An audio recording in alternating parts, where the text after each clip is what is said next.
Tetapi Yesus sendiri mengiyakan walaupun nggak secara langsung dikatakan, apakah engkau raja orang Yahudi? Engkau sendiri yang mengatakannya. Yesus kan mengatakan gitu.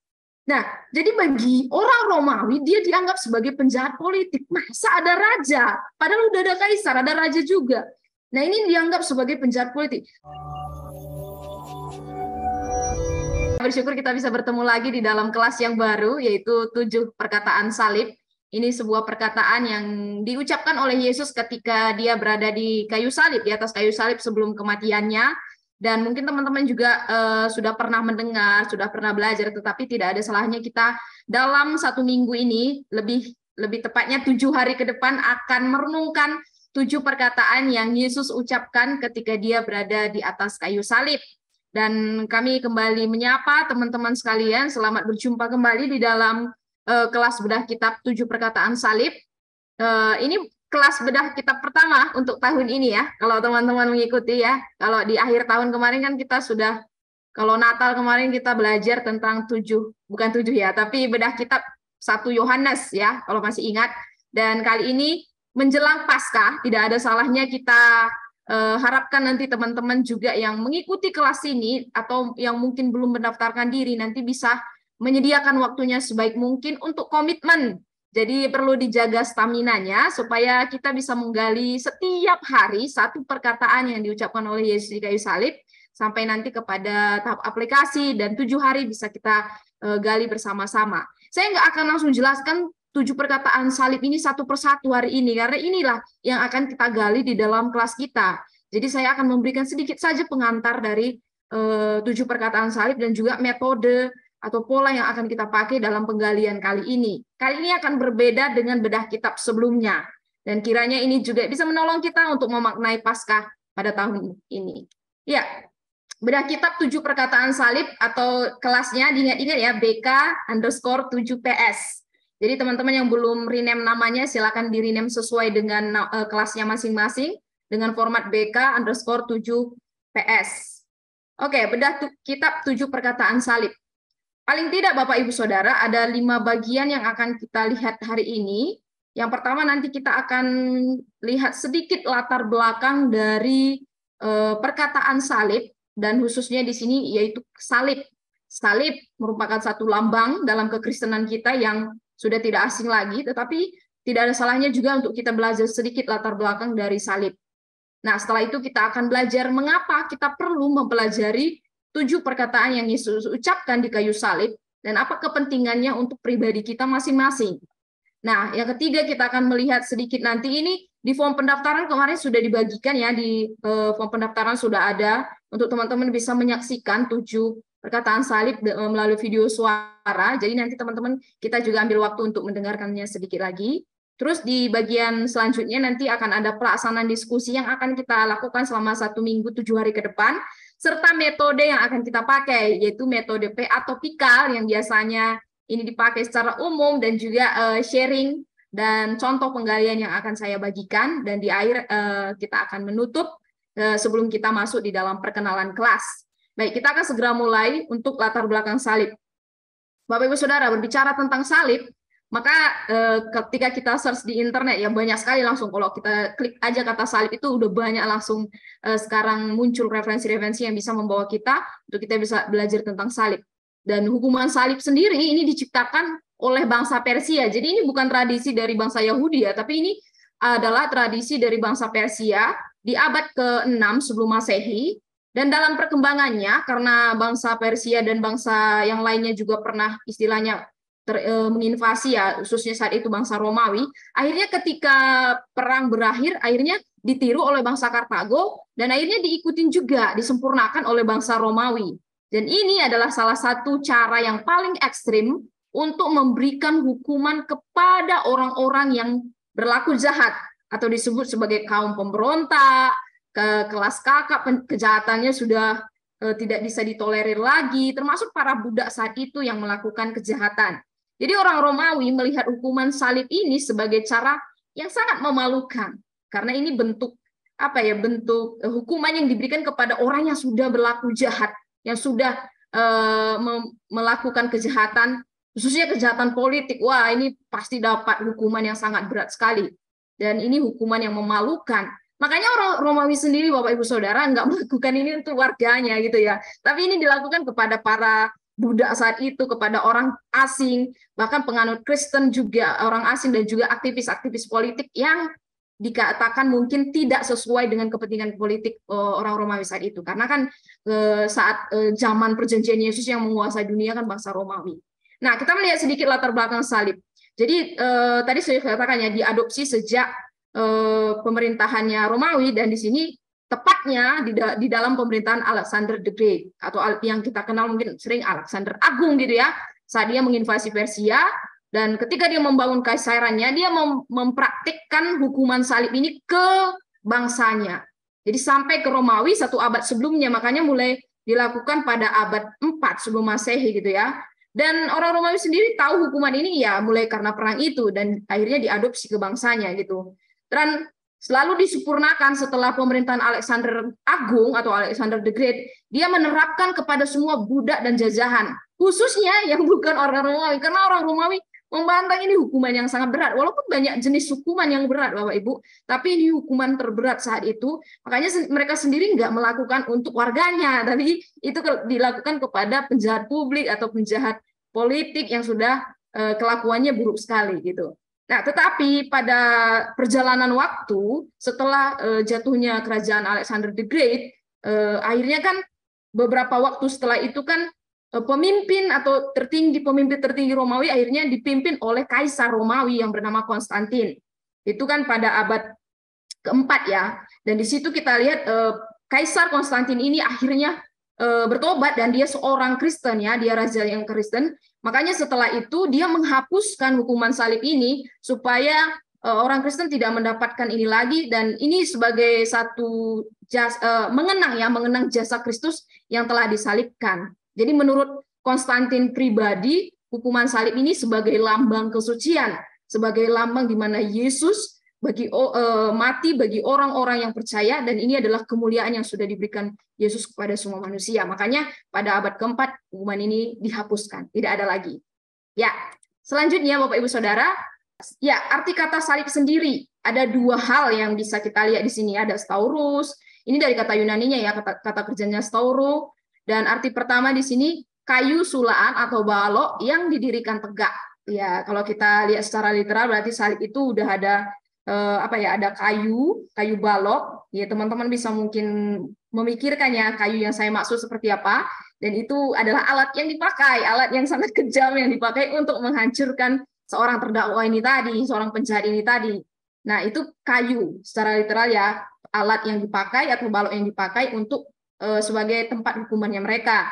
Dan arti yang kedua di sini kayu sulaan sebagai alat untuk menghukum mati seseorang. Jadi alatnya tadi balok atau kayu besar, setelah itu kayu itulah yang dipakai untuk menghukum seseorang.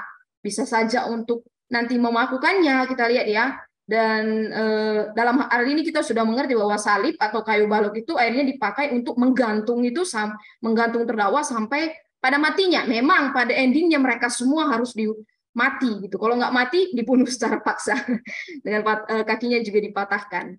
Ya, Bapak Ibu Saudara, ini cara yang dipakai saat itu. Nanti teman-teman bisa cari lagi atau bisa nanti didalamkan dalam diskusi kita ya. Tapi paling tidak ada beberapa hal ini cara yang dipakai ketika hukuman salib dilakukan. Yang pertama, ketika mereka sudah dicap, engkau harus disalibkan oleh kaisar kan ngomong kayak gitu, maka nanti terdakwa ini akan diserahkan kepada prajurit Romawi untuk dipukuli. Dan dipukuli ini bukan pukulan kayak mungkin dulu pernah seorang guru mukul mahasiswa cuma pakai kayu biasa, enggak, dipukuli sampai kadang tubuhnya sendiri udah nggak kuat menahan karena alat pukulnya pun yang luar biasa sakit sekali Bapak Ibu Saudara. Bahkan dalam cerita Yesus ya kita lihat alat pukulnya yang dipukul itu kayak cambuk yang ketika diangkat itu kulitnya keikut gitu ya. Jadi dipukuli dengan luar biasa sakitnya dan dipukuli oleh banyak orang. Nah, setelah mereka dipukuli, tangan mereka atau tangan terdakwa yang akan disalibkan ini diikat pada balok penyalipan untuk dipanggul ke penyalipan. Jadi ini hina sekali Bapak Ibu. Ini nanti balok yang akan mereka pakai, walaupun mungkin belum sempurna, nanti kan akan dibuat salib itu ya, horizontal dan vertikalnya itu pas di atas kayu salib ya. Tapi mungkin sebelum balok yang sisa itu dibawa ke kayu salib, dan terdakwa sendiri yang akan memapahnya ke kayu salib ketika mereka diikatkan di balok penyalipan itu, gitu ya. Alasannya jelas. Alasannya orang-orang Romawi atau bangsa Romawi ingin mempermalukan terdakwa karena mereka ternyata ketika mereka memapah kayu salib sampai ke atas kayu salib, kan itu dilihat oleh umum, itu bukan rahasia gitu, dilihat oleh semua orang. Jadi mereka ingin mempermalukan penjahat, sehingga ini juga menjadi reminder untuk penjahat-penjahat lain supaya, nah ini salib ini mengerikan, takutlah, janganlah lakukan kejahatan yang sama gitu. Jadi ingin memberikan reminder juga kepada kelas kakap lainnya ya, supaya jangan sampai mereka juga dieksekusi pada akhirnya seperti itu. Dan yang ketiga, prajurit akan mendorong terdakwa memanggul salib ke tempat penyalipan. Nah ini tadi yang saya maksud.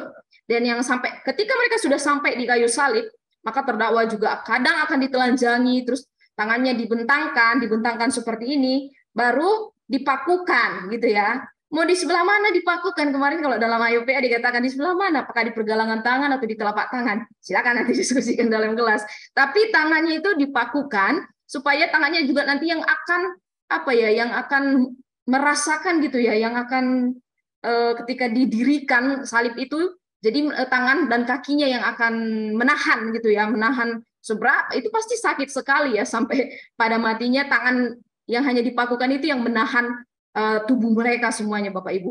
Kadang-kala berhari-hari si terdakwa baru mati ya, kadang-kala perlu. Ada yang mungkin langsung sehari itu langsung mati, ada yang kadang sampai 4 hari baru mati. Bayangkan betapa sakitnya orang-orang yang di atas kayu salib itu udah dipukuli, udah dipakukan di ke tangan dan juga kakinya, habis itu dinaikkan, ternyata mereka juga kadang-kadang nggak langsung mati gitu, ada yang sampai berhari-hari. Tetapi Yesus saat itu mati ya, sebelum terbenam ya matahari ya, sebelum itu dia mati, dan dikatakan mereka matinya karena itu gagal jantung dan juga kurang oksigen. Jadi kalau memang sudah waktunya terdakwa ini mati, mereka akan biasanya kaki mereka akan dipatahkan ya, tulang-tulang kakinya itu dipatahkan, dan itu yang membuat si terdakwa akhirnya cepat mati dan dia nggak bernapas lagi. Nah ini cara yang dilakukan saat itu dalam memproses orang-orang yang mendapatkan hukuman kayu salib. So mengapa Yesus harus disalib, Bapak Ibu Saudara? Yang pertama kita melihat bahwa Yesus dianggap sebagai penjahat, dia dianggap sebagai pemberontak politik. Padahal kita tahu bahwa saat itu orang Israel dijajah ya. Tetapi Yesus sendiri mengiyakan, walaupun nggak secara langsung dikatakan, apakah engkau raja orang Yahudi? Engkau sendiri yang mengatakannya, Yesus kan mengatakan gitu. Nah, jadi bagi orang Romawi, dia dianggap sebagai penjahat politik. Masa ada raja? Padahal udah ada kaisar, ada raja juga. Nah, ini dianggap sebagai penjahat politik. Seakan-akan kerajaan Yesus inilah yang benar kayak gitu ya. Walaupun sebenarnya iya, karena untuk itu dia datang gitu. Nah, karena itulah dia dianggap sebagai penjahat.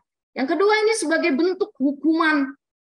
Karena dia dianggap tadi sebagai penjahat politik yang paling menakutkan, saliblah hukuman yang tepat bagi para pemberontak. Dari latar belakang kita lihat, ya karena dia kelas kakap, hukumannya juga harus mendapatkan yang berat juga, yaitu dengan salib. Makanya itulah hukuman yang pantas untuk Yesus. Yesus harus alami dan rasakan itu. Dia seakan-akan terlibat dalam kejahatan. Dan dia juga harus mati di antara penjahat. Ada yang katakan Yesus lahir di antara dengan kesederhanaannya ya, di kandang domba, di antara binatang, dan mati di antara para penjahat. Betapa hinanya Yesus kita karena kita sendiri, Bapak Ibu Saudara. Dan dia disalibkan di tengah. Secara teologis, saya baca beberapa tulisannya. Kenapa ditempatkan di tengah? Karena itu adalah tempat penjahat yang paling berat. Kenapa nggak harus di sebelah kiri? Kenapa nggak harus di sebelah kanan? Kan bisa aja. Nah, kalau di tengah itu biasanya pemimpinnya gitu ya, pemimpin penjahat ini. Dan ini dia ditempatkan di tengah-tengah. Berarti Yesus dianggap sebagai pemimpin yang paling jahat dari dua penjahat yang ada di sebelah kiri dan kanannya. Jadi dari situ kita melihat bahwa Yesus seakan-akan disebut sebagai penjahat yang paling jahat atau penjahat utama. Dia tokoh utamanya yang paling jahat ya dari salib. Tetapi ada pembalian makna setelah itu ya. Ada kasih yang kita lihat yang mendatangkan keselamatan. Yang ketiga, mengapa Yesus harus disalibkan? Karena penderitaan dan penebusan. Ini dalam PB tadi kita lihat salib itu penderitaan, kebodohan, hukuman mati, kehinaan. Tetapi dari salib Yesus ini sendiri membuktikan kepada sejarah manusia, Bapak Ibu Saudara, ada pembalikan makna ketika Yesus mati di kayu salib. Beritanya sebelumnya mengerikan menjadi kabar baik karena dia memberikan dirinya untuk disalibkan dan kematiannya mendatangkan kehidupan bagi setiap kita yang berdosa. Ya, terpujilah Tuhan karena dia harus disalib untuk kita. Dan dia dianggap sebagai penjahat. Nah, mengapa kita perlu ini? Kita perlu perhatikan sama-sama. Mengapa kita perlu belajar 7 perkataan salib ini? Yang pertama, Bapak Ibu Saudara, dengan kita belajar 7 perkataan yang Yesus ucapkan di kayu salib, kita lihat bahwa perkataan Yesus ini adalah perkataan sebelum dia mati. Jadi ini udah di atas kayu salib, tinggal matinya, Bapak Ibu Saudara. Nggak mungkin turun lagi dulu. Bisa aja dia turun, tapi dia nggak lakukan. Apakah Yesus mampu turun? Mampu, tapi dia nggak mau. Tapi 2 penjahat nggak mampu, tapi mereka mau. Itu bedanya ya. Yesus mampu, tapi dia nggak mau. Karena untuk itu dia datang, untuk menyerahkan nyawanya. Jadi dengan perkataan salib ini kita bisa mengerti bagaimana hati, bagaimana pikiran Yesus saat itu, apalagi saat terpenting dalam kehidupannya untuk manusia yang sudah melakukan dosa. Dari setiap perkataan ini nanti kita lihat Bapak Ibu betapa lembutnya pengertian Yesus terhadap hatinya terhadap manusia, di mana dia dengan kasihnya, dengan pengorbanannya memberikan semuanya itu supaya kita dilayakkan. Tadinya kita tidak layak. Nah, yang kedua, kita bisa mengenal dan mengerti akan pribadi Yesus Kristus sebagai Tuhan yang adalah juru selamat kita. Ya, ini harapannya dengan kita belajar 7 perkataan Yesus di atas kayu salib, kita bisa mengerti hati Bapa, hati Yesus Kristus yang menyelamatkan kita, dan dia disebut sebagai juru selamat, sebagai Kristus. Nanti juga ada poin-poin di setiap perkataan itu. Dan ketiga, ini menjadi satu tradisi atau sejarah gereja. Ya, ini kita lakukan setiap tahun ya, kita memaknai Paskah setiap tahun. Ini menjadi satu sejarah dari bapak-bapak gereja dan juga yang tetap kita lanjutkan dan sampai selama-lamanya ya, sampai Yesus datang kali kedua, kita akan tetap mengingat setiap momen ini, dan ini momen yang kaya akan pengertian yang ilahi. Dan yang keempat, setiap perkataan mengandung nilai teologis yang sangat dalam, dan inilah yang menghasilkan dampak bagi gereja dan juga bagi kehidupan kita ya. Melalui nubuatnya, melalui arah hidupnya, bahkan sampai inkarnasinya, sampai kematiannya, ini menjadi satu dampak yang besar bagi gereja, dan gereja pun tetap hidup, orang percaya tetap hidup, karena dengan mengenal Yesus yang mati, kita bisa mengenal bagaimana kita hidup di dalam Yesus, bagaimana Yesus itu hidup juga di dalam kita, dan ini menghasilkan dampak dan perubahan yang luar biasa dalam hidup kita. Termasuk kita Bapak Ibu Saudara yang semua sudah percaya di dalam nama Tuhan Yesus, kita mendapatkan kehidupan, perubahan dari setiap perkataan ini. Gimana? Nanti kita akan pelajari lebih dalam lagi. Ya, kita akan lihat ya video suara dari 7 perkataan salib. Ini kemarin dalam formulir pendaftaran sudah dibagikan, tapi kita akan lihat bersama-sama lagi. Nanti setiap hari juga Bapak Ibu juga bisa melihat kembali. Oke, kita akan tonton sedikit dari perkataan salib oleh Yesus. Silakan diputarkan.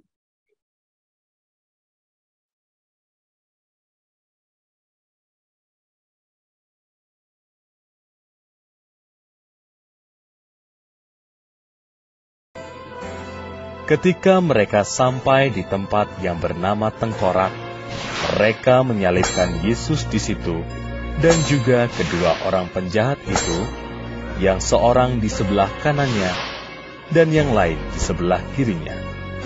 Yesus berkata, "Ya Bapa, ampunilah mereka, sebab mereka tidak tahu apa yang mereka perbuat." Seorang dari penjahat yang digantung itu menghujat dia, katanya, "Bukankah Engkau adalah Kristus?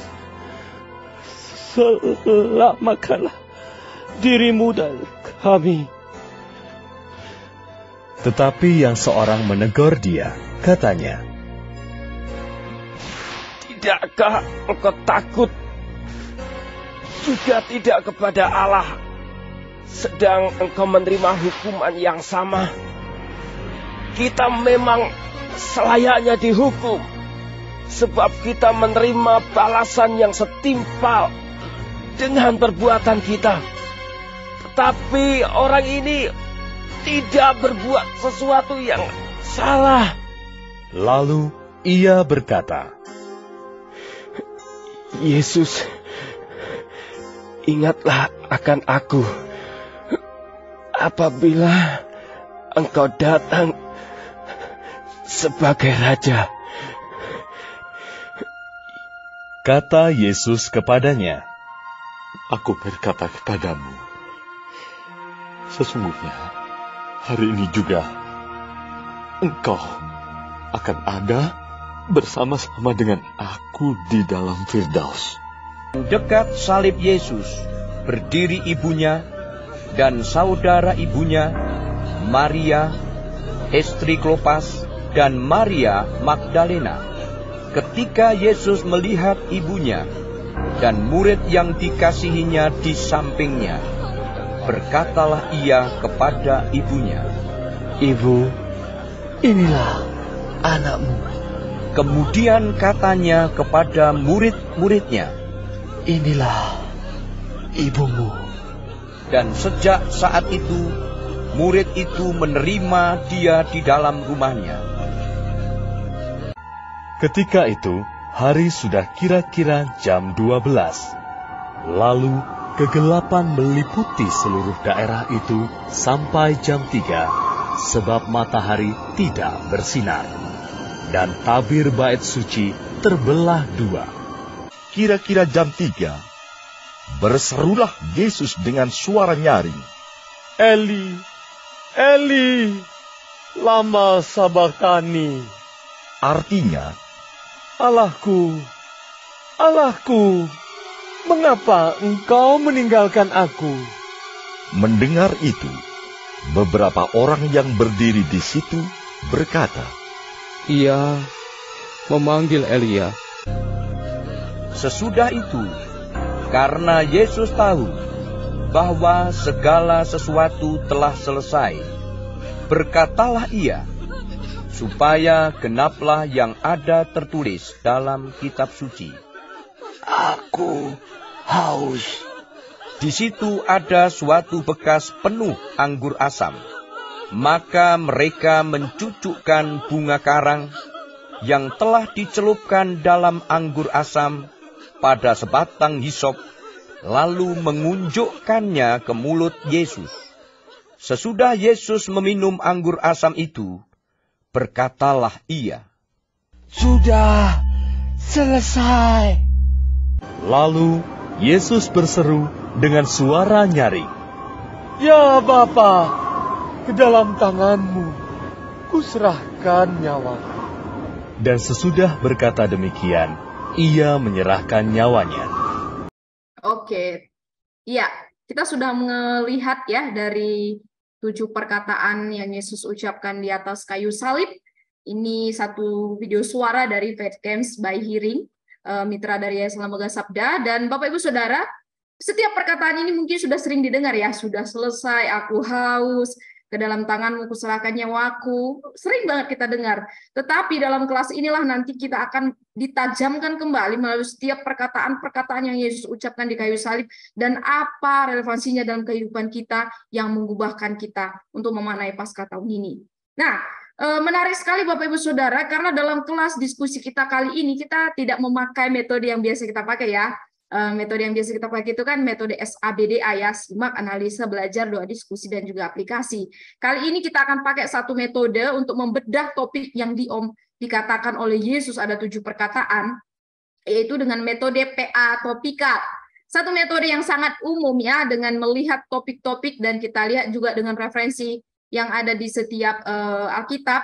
Nanti saya akan jelaskan metode inilah yang kita pakai di dalam kelas 7 hari ini. Silakan nanti Bapak Ibu mencari referensi juga apa sih metode PA topikal. Metode sangat banyak, variasinya juga banyak, tapi metode PA topikal ini akan sangat menarik sekali karena ini juga akan menolong kita untuk melihat topik-topik yang ada di dalam setiap perkataan Yesus. Ya, langkah-langkah untuk metode topikal ini dengan cara yang pertama kita perlu, singkatnya ya, kita perlu yang pertama ya membaca refleksi dan juga mengidentifikasi topik atau subtopik utama yang ada di setiap perkataan. Loh, nanti kalau mirip topiknya gimana Kak Roma? Nggak apa-apa, karena ini akan menambahkan juga pemahaman kita ya. Bisa aja penggalian yang satu dengan yang dua itu berbeda gitu ya. Dalam intinya mungkin sama, tetapi hal-hal yang dicari itu berbeda. Nah, ini akan menambah referensi kita. Jadi silakan Bapak Ibu nanti mendaftarkan topik yang ada. Jadi pilih topiknya dulu dan buat daftarnya yang berhubungan dengan topik itu, makanya ada subtopiknya. Dan ini akan menambahkan juga daftar kita seputar topik yang sedang kita cari, sehingga memperkaya setiap pelajaran kita. Ya, pilih topiknya, ya ingat ya Bapak Ibu, pilih topiknya dan juga identifikasi topiknya. Sudah dapat topiknya. Sekarang yang kedua, kita daftarkan konsep-konsep seputar topik itu ya, dengan cara kita karena kan nanti konsepnya mungkin seputar topik itu ada beberapa gitu ya, ada beberapa ternyata subtopik yang didapatkan. Kita daftarkan apa saja nih. Nanti silakan Bapak Ibu tuliskan. Nah, kurang lebih polanya seperti itu. Yang ketiga, kita mencari asal kaitan topik ayat itu atau referensi silang. Ya, di sini metode topikal ini Bapak Ibu akan membawa kita untuk kepada ayat-ayat yang begitu banyak. Ya, mungkin nanti dapat beberapa ayat ya dari referensi yang ada, tapi ini akan mengkayakan kita. Kenapa? Karena di langkah tadi kan sudah dikatakan kita sudah mendaftarkan ya, dan di sini kita akan mencari referensi ayat-ayat yang berhubungan dengan topik atau kata-kata yang berkaitan dengan topik. Ini bisa kita pakai alat-alat yang sudah tersedia, sangat banyak alat-alat digital. Kalau mau kerjakan manual nggak masalah, tapi alat-alat digital juga sangat banyak. Pakai situs Alkitab Sabda, Bapak Ibu bisa secara kompleks langsung dapatkan nanti referensi dalam pemahaman Bapak Ibu ketika mencari atau melihat referensi silang dari topik itu. Walaupun kompleks, pasti ini memunculkan pengertian yang akan mengkayakan pemahaman kita. Dan yang keempat, periksa setiap ayat satu persatu dari lensa topik ya. Kita perlu periksa ayat-ayat itu karena dari lensa topik kita akan melihat ayat-ayat yang sudah kita pilih tadi ya dari referensinya ya. Jadi di bagian ini memang kadang perlu hati-hati saat meneliti referensi ya. Kadang-kadang kan mungkin kita harus lihat konteksnya saat itu apa gitu untuk kita bisa tercegah dari kesalahan kesalahan dalam menafsirkan ya. Jadi Bapak Ibu juga mungkin bukan hanya sekedar comot ayat, itu kadang-kala yang agak salah ya. Harus hati-hati di sini, bukan sekedar comot ayat. Wow, udah dapat referensi ini comot. Enggak, kalau bisa silakan nanti Bapak Ibu juga kelompokkan periksa ayat itu apakah ayat untuk topik ini itu sesuai dengan konteks gitu ya. Kita memang perlu menelaah, mendalami ayat-ayat Alkitab yang kita temukan supaya kita mengetahui apa yang Tuhan katakan seputar dengan topik yang sudah kita pilih. Nah, yang kelima, membandingkan dan mengelompokkan ayat. Kita tahu firman Tuhan sangat-sangat indah. Firman Tuhan itu sangat-sangat indah yang Tuhan berikan kepada kita semua untuk kita mengerti di Perjanjian Lama dan Perjanjian Baru. Tapi dalam bedah kitab kali ini kita nanti bisa membandingkan dan mengelompokkan ayatnya menurut Perjanjian Lama dan juga Perjanjian Baru, khusus di perkataan Yesus untuk Injil saja. Yang keenam, kita perlu membuat rangkuman atau garis besar tentang topik itu. Atau dalam setiap ayat yang ditemukan juga nanti Bapak Ibu bisa temukan penjelasannya. Silakan dijelaskan ayat itu apa maksudnya gitu ya. Setelah kita mendapatkan penjelasan dari PL dari perkataan Yesus, silakan buat pelajarannya ya, menyimpulkan pelajaran dan juga aplikasi praktis yang akan kita lakukan. Jadi metode ini Bapak Ibu akan membuat kita mengenal ayat-ayat Alkitab, dan ternyata topik-topik di dalam Alkitab khususnya 7 perkataan salib ini sangat banyak, tidak terbatas. Bapak Ibu terdiri dari 20 orang dalam satu kelas. Ini akan kalau dapat 20 topik saja yang berbeda-beda, wah betapa kayanya kan topik-topik ini akan menuntun kita untuk semakin mengenal Allah gitu ya. Nah, dalam proses penggalian kita kan nanti akan menggali nih malam hari ini, harapannya Bapak Ibu sudah menggali perkataan pertama. Ya Bapak, ampunilah mereka sebab mereka tidak tahu apa yang mereka perbuat. Nah, kita akan menggali perkataan pertama.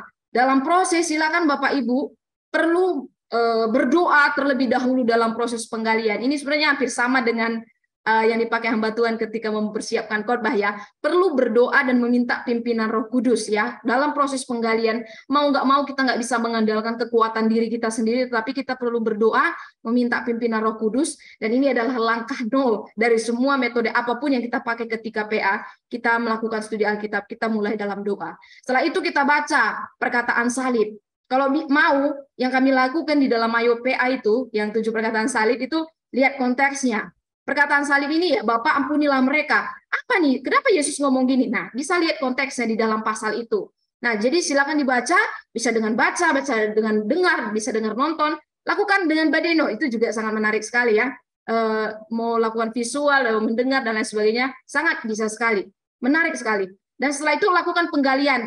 Nah, lakukan penggalian inilah yang kita pakai di dalam kelas. Nanti saya akan jelaskan setelah ini. Dan juga yang terakhir, bagikan dalam kelas diskusi hasil penggalian dan juga diskusikan dengan teman-teman, belajar dengan teman-teman, dan maknai setiap perkataan dari penggalian Bapak Ibu sendiri dan juga dari rekan-rekan yang ada di dalam kelas diskusi. Berikut langkah-langkahnya. Ini yang kita pakai, nanti format ini yang akan saya bagikan ke dalam kelas kita masing-masing. Bapak Ibu nanti pakai langkah-langkah PA penggalian ini, topikal, polanya sama, tetapi polanya sama metode topikal, tapi ini sedikit ada penyesuaian gitu ya. Nah, 7 perkataan salib. Setiap hari untuk 7 perkataan salib, Bapak Ibu, tadi yang pertama, pilih topik utama teologis dari perkataan itu. Nanti saya akan berikan contoh yang sudah saya lakukan ya untuk PA pribadi ya. Ini tema utama dari perkataan ini apa? Ada banyak topik utama di situ. Silakan pilih dan tentukan juga apa subtopiknya apa ya, berkaitan dengan ini. Nah, silakan dituliskan. Asal dan kaitan perkataan itu dari mana?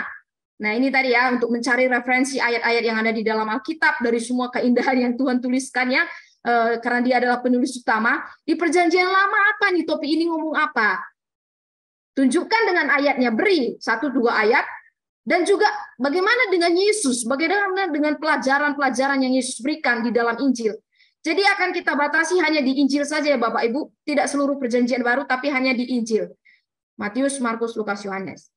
Dan yang ketiga, apa artinya, apa pengertiannya, apa pelajaran penting yang saya dapatkan dari topik utama dan juga pelajaran di Perjanjian Lama dan juga Perjanjian Baru yang sudah saya kumpulkan ini. Nah, Bapak Ibu bisa merangkum apa pelajaran penting yang saya tangkap. Dan yang terakhir, aplikasi. Aplikasi ini adalah tindakan nyata yang akan kita lakukan, bahkan mungkin yang sedang kita lakukan, yang bersifat praktis. Ini bukan samar-samar atau abstrak, tidak. Di dalam setiap PA, kita perlu aplikasi yang harus saya lakukan, sehingga hidup saya juga berubah. Jadi berupa tindakan nyata, nanti formatnya saya akan titik-titik. Nah, jadi ini langkah-langkah yang kita pakai setiap hari di dalam 7 hari diskusi, dengan mendiskusikan 1 perkataan salib dari Yesus setiap hari. Ini contoh saya. Di sini saya memberikan contoh ya, hasil penggalian saya ya. Saya dalam perkataan salib yang pertama kan ceritanya, ya Bapa, ampunilah mereka sebab mereka tidak tahu apa yang mereka perbuat. Ketika saya menggali tentang perkataan yang pertama ini dalam Lukas 23 ayat 34, di situ saya mengambil topik utamanya adalah pengampunan. Jelas, udah teks menjelaskan teks, ya Bapak ampunilah mereka ya. Saya mengambil topik utamanya adalah pengampunan. Dan ketika saya memikirkan tentang topik utama ini, terpikirkan juga oleh saya itu subtopiknya, pengampunan ini ternyata berkaitan dengan kasih, dengan anugerah, dengan kelayakan. Kenapa? Karena dengan pengampunan yang diberikan oleh Yesus, saya melihat bagaimana kasihnya yang begitu besar bagi kehidupan saya. Saya melihat anugerah yang tidak terbatas yang Tuhan berikan kepada saya. Dan saya melihat bahwa saya yang harusnya disalibkan, dilayakkan untuk tidak menerima salib, karena Yesus sendiri yang sudah menggantikan saya, gitu ya. Dengan konsep pergantian, dia menggantikan yang saya layak diampuni, gitu. Nah, ketika saya melihat ini, melihat betapa besar pengampunan oleh Yesus. Orang-orang yang biasanya ada di atas kayu salib, Bapak Ibu, cenderung untuk mengata-ngatain orang yang menyalibkan dia, mengutuk-ngutuki orang yang menyalibkan dia, karena mereka penjahat, kelas kakap ya, atau mendoakan sesuatu yang buruk mungkin kalau masih bisa berdoa ya. Tetapi Yesus di dalam atas kayu salib, dia berdoa bagi mereka, ya Bapa, ampunilah mereka sebab mereka tidak tahu apa yang mereka perbuat. Ini perkataan yang sangat indah. Ada yang ngatain ya, ada yang mengatakan bahwa khotbah yang terbaik itu khotbah di bukit ketika Yesus khotbah di atas bukit ya. Tetapi kalau kita lihat juga nanti 7 hari ini, khotbah ini adalah khotbah yang terbaik yang bisa kita dapatkan. Nah, ketika saya sudah mendapatkan topik utama pengampunan, jadi saya mencarinya ke referensi ya di Perjanjian Lama. Ternyata saya menemukan di Imamat, apalagi ini cuma satu ayat, nanti kalau dilihat di Imamat banyak sekali tentang pengampunan, kan? Ini salah satu hal yang bangsa Israel saat itu lakukan, ya. Jika ingin mendapatkan pengampunan dosa, maka harus mempersembahkan seekor kurban yang tidak bercacat, baik domba, mungkin baik, ini juga tergantung kekayaan mereka, ya, bisa burung ukur atau bisa kambing dan lain sebagainya, ya. Mereka harus mempersembahkan kurban untuk pengampunan dosa mereka. Jadi melalui darah kurban itu nanti yang akan melayakkan mereka untuk dosa mereka bisa diampuni oleh Bapa. Ternyata referensinya ke Perjanjian Lama menyangkut tentang persembahan kurban, dan pengampunan ini sudah diselesaikan oleh Bapa melalui darahnya di atas kayu salib. Dan di Mazmur juga dikatakan ketika Daud berdoa di hadapan Tuhan, ada pengampunan di dalam Tuhan ketika kita meminta ampun di hadapan Tuhan. Sama, Yesus juga mengatakan doa Bapa kami, doa yang sudah kita hafal semuanya Bapak Ibu Saudara, di Injil Matius 6, dikatakan bahwa ampunilah kesalahan kami seperti kami juga mengampuni orang yang bersalah kepada kami.